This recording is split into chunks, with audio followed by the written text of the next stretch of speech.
Hi friends, అందరికీ నా హృదయపూర్వక నమస్సుమాంజలులు.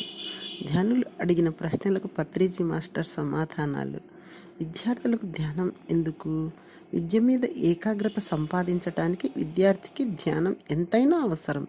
ఏకాగ్రతను అభివృద్ధిపరచుకునే మార్గమే ధ్యానం. మీ ఏకాగ్రతను సానపెట్టడం కోసమే ధ్యానం చేయాలి. కృష్ణునికి బుద్ధునికి ఏకాగ్రత ఎక్కువ ఉండడానికి కారణం వారు ఎక్కువగా ధ్యానం చేయడమే. మనిషికి ధ్యానం ఏ విధంగా ఉపయోగపడుతుంది? అనేక రకాలుగా ఉపయోగపడుతుంది. ధ్యానం చేస్తే మన తిండి సరిగ్గా ఉంటుంది, మాట సరిగ్గా ఉంటుంది, ఆలోచన సరిగ్గా ఉంటుంది, దృష్టి సరిగ్గా ఉంటుంది. మనం చేసే పనులన్నీ సవ్యంగా ఉంటాయి. ఏకాగ్రత ఉంటే పనులన్నీ సవ్యంగా శ్రద్ధగా చేయగలుగుతాం. ఈ విధంగా ధ్యానం వల్ల అనేక ఉపయోగాలు ఉన్నాయి. నిద్రను జయించటం ఎలా?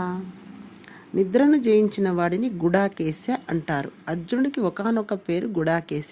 త్యాగరాజస్వామి కూడా నిద్రను నిరాకరించి తంబూరాను చేతపట్టి అన్నారు, నిద్రను జయించాలి అంటే రాత్రిపూట తిండి తగ్గించాలి. పిల్లలైతే బాగా తినాలి, కానీ పెద్దవాళ్ళు మాత్రం రాత్రిపూట అతి తక్కువగా తినాలి.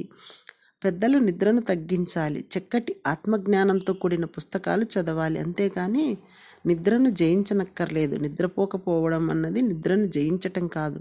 నిద్రను మీ అదుపులో ఉంచుకోవటం కోసం ధ్యానం చేయాలి. అది ధ్యానం వల్లనే సాధ్యం. నేను అబ్దుల్ కలాం లాగా అవ్వాలి అంటే ఏం చేయాలి? విజయం మీద దృష్టి పెట్టాలి. రోజుకు 3 గంటలు ధ్యానం చేయాలి. మీరు మీ అమ్మగారి దగ్గర నుంచి ఏం నేర్చుకున్నారు?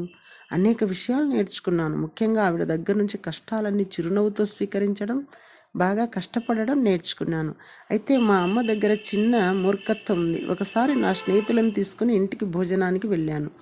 మా అమ్మ వంకాయ కూర అందరికీ కొంచెం కొంచెం వడ్డించి నా దగ్గరికి వచ్చేసరికి ఎక్కువగా వడ్డించింది. అది చూసి తల్లి ప్రేమ గ్రుడ్డిది అని మా అమ్మ దగ్గర నుంచి నేర్చుకున్నాను.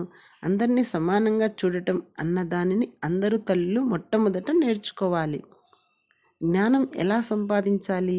ధ్యానం వల్లనే జ్ఞానం, జ్ఞానం వల్లనే ముక్తి. ధ్యానం చేస్తే వ్యాయామం చేయాలా?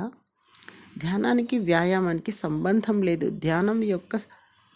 ధ్యానం మనసు యొక్క శాంతికి చేయాలి. వ్యాయామం శరీర బలం కోసం చేయాలి. కాబట్టి ప్రతిరోజు వ్యాయామం, ధ్యానం రెండూ చేయాలి. ఉదయమే లేవాలంటే ఏం చేయాలి? రాత్రి పడుకునే ముందు నేను ఉదయం 4:30 గంటలకు లేవాలని పెద్దగా 3 సార్లు చెప్పుకోవాలి. అదే అలారంలాగా పనిచేస్తుంది. ఆరోగ్యవంతుడికి కోరికలు లేని వానికి ధ్యానం అన్నది అవసరమా? కోరికలు ఉండాలి, అయితే మంచి కోరికలు ఉండాలి. అన్ని విధాల ఆరోగ్యవంతుడు యోగి. ధ్యానం లేకుండా అన్ని రకాల ఆరోగ్యం సాధ్యం కాదు. ధ్యానం ఉంటేనే మానసిక శారీరక ఆరోగ్యం కలుగుతుంది. మన కోరికలు గాంధీజీ కోరికల్లాగా ఉండాలి, వీరప్పన్ కోరికల్లా ఉండకూడదు. శారీరక పరంగా, మానసిక పరంగా, బుద్ధిపరంగా, ఆత్మపరంగా ఆరోగ్యవంతుడైన వాడు ఇక ధ్యానం చేయడు, ధ్యానం చెప్తాడు. స్నేహం ఎలా పెంచుకోవాలి? చాలామంది ప్రశ్న అడిగారు. కంగ్రాచ్యులేషన్స్. ఇతరులతో స్నేహం పెంచుకోవాలంటే ముందుగా మీతో మీరు స్నేహంగా పెరగాలి. మీతో మీకు స్నేహం పెరగాలి. నీతో నీవు స్నేహంగా ఉండటం అంటే ధ్యానం చేయడమే. కాబట్టి మీరు బాగా ధ్యానం చేయాలి, ఇతరులతో ధ్యానం చేయించాలి. మీరు ధ్యానం మొదలుపెట్టినప్పుడు వచ్చిన ఒక ధ్యానానుభవం చెప్తారా? నా జీవితంలో నేను ధ్యానం మొదలుపెట్టే నాటికే నాకు ఆధ్యాత్మికతకు సంబంధించిన సబ్జెక్ట్ అంతా పూర్తిగా తెలుసు. అయితే ధ్యానం మొదలుపెట్టిన చాలా రోజుల వరకు ధ్యానానుభవం ఏమీ రాలేదు. చాలా కాలం తర్వాత ఒక రోజున మూలాధారం నుంచి ప్రకంపనలు మొదలయ్యాయి. సుడులు తిరుగుతూ పైకి పోతున్నట్లు అనిపించింది. ఆ సుడులు పైకి వచ్చి అనుభవం టక్కున ఆగిపోయింది.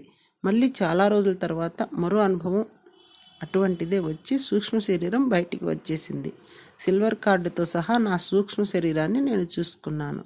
మరొకసారి ఒక పెద్ద సముద్రం అడుగు భాగం నుంచి నేను పైకి వచ్చేసాను. తల ఒక్కటి మాత్రమే నీటిపైకి వచ్చి విశాల విశ్వం అంతా దర్శనమిచ్చింది. ఇవన్నీ ధ్యానం మొదలుపెట్టిన తొలి రోజులలో అనుభవాలు. Thank you.